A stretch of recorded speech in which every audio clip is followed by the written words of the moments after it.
Lovely students, a very pleasant morning to all.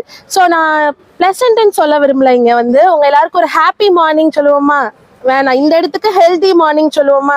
ஏன்னா நீங்க எல்லாரும் இப்ப ஹெல்தியான மார்னிங்ல இருக்கீங்க இன்னைக்கு எனக்கு தெரிஞ்சு. ஏன்னா நீங்க எப்படி இருக்கீங்க, ஏர் கிட்டக்க நல்ல ஒரு காற்றை சுவாசிச்சுட்டு இருக்கீங்க, நல்ல இயற்கையான சூழ்நிலையில வந்து நல்லா பிரீத் பண்ணிட்டு இருக்கீங்க. ஸோ ஐ திங்க் உங்க எல்லாருக்கும் நான் வந்து இன்னைக்கு ஹெல்தி மார்னிங் சொல்லலாம் அப்படின்னு ஆசைப்படுறேன்.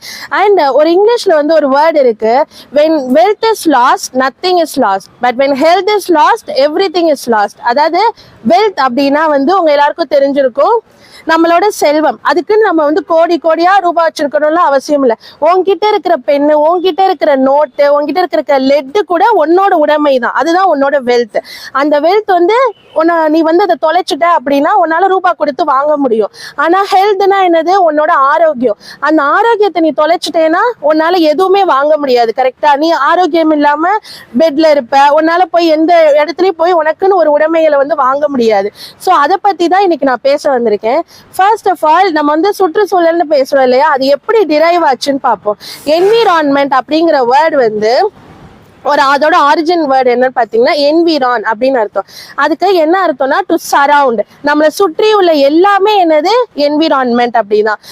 என்விரான்மெண்ட் அப்படின்னா நீ உன்னை சுத்தி இப்ப என்னென்னலாம் இருக்கு? ட்ரீஸ் இருக்கு, மேல பேர்ட்ஸ் இருக்கு, அனிமல்ஸ் இருக்கு, அங்க கிளவுட்ஸ் இருக்கு, உன்னை சுத்தி என்னென்ன இருக்கோ அது எல்லாமே என்விரான்மெண்ட் தான். ஸோ அந்த என்விரான்மெண்ட்டை பாதுகாக்கிறது நம்ம கடமை தான். நம்ம எப்படி வீட்டுல வந்து நம்ம அம்மாயாவை பாத்துக்கிறோம், நம்ம அக்கா தங்கச்சியை பாத்துக்கிறோமோ அதே மாதிரி நம்மளை சுற்றியுள்ள எல்லாத்தையும் பாத்துக்கிறணும் அப்படிங்கிறது தான் என்விரான்மெண்ட். ஆனா நம்ம என்ன பண்றோம்? என்விரான்மெண்ட்ல நிறைய விதமான பொல்யூஷனை ஏற்படுத்துறோம்.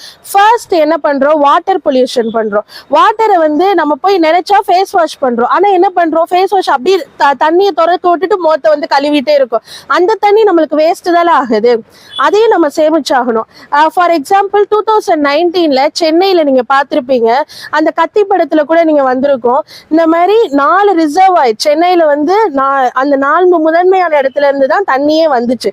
ஆனா 2019ல நீங்களாம் 4th 5th படிக்கும் போது அந்த தண்ணியெல்லாம் வராம அங்க நிறைய மக்கள், அவ்வளவு பெரிய மாநகரமே வந்து ஸ்தம்பிச்சு போச்சு. அவ்வளவு தூரம் தண்ணியே இல்லாம வெவ்வேறு இடத்துல இருந்து டேங்கர் லாரி மூலமா, ரயில்வே லாரி மூலமா வந்து அதுல இருந்து தண்ணி எல்லாம் எடுத்து கொண்டு வந்தாங்க. இது எல்லாமே என்னன்னா, இப்போ ஒரு குழந்தை வந்து இருக்கு, அந்த குழந்தைக்கு பேச தெரியலன்னா அது தன்னோட நம்ம அந்த குழந்தை கிள்றோம்னா அது அழுகும், ஏன்னா அதுக்கு பேச தெரியாது. ஆனா இப்ப நம்மள யாராச்சும் வந்தாங்க அப்படின்னா நம்ம எதிர்த்து பேசுவோம். பட் இந்த ட்ரீஸ் எல்லாம் யோசித்து பாரு, அதெல்லாம் ஒரு லிவிங் திங்ஸ். அது வந்து அதுக்கு நம்ம ஏதாச்சும் கேடு பண்ணோம்னா அந்த கேடு அது எப்படி விளைவிக்கும்னா, ஒண்ணு மரத்துல வந்து செடி வளர